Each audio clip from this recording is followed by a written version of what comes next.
सैनिक school 50 metre हता भितर रही मद काउंटर।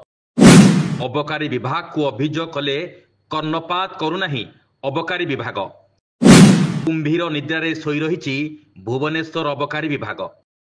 हाँ दर्शक बंधु, भुवनेश्वर छाती उपरे बेआईन भावे राज करुछि ममता मंगराजकर विदेशी मद दुकान।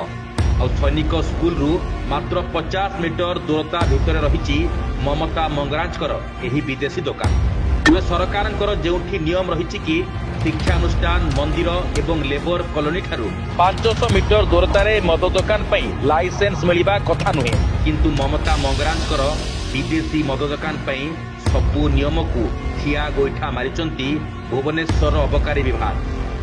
एमिति तो सारा राज्य रे एही बली केते सबु नियम को अबकारी विभाग अणदेखा करि चलिछि, किंतु राज्य राजधानी रे एही भली दुस्साहसिक कार्य किभली भाबरे भुवनेश्वर काढुआ अधिकारी माने करि चलिचंती ताहा सबुठु आश्चर्यर विषय।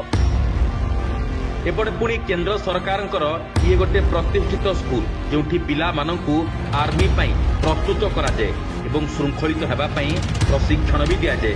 सेठारे भुवनेश्वर अबकारी विभाग स्कूल पिलांकु विशृंखला करिबारे लागि पड़िछि बोली अभिभावक माने अभियोग आनिचंती।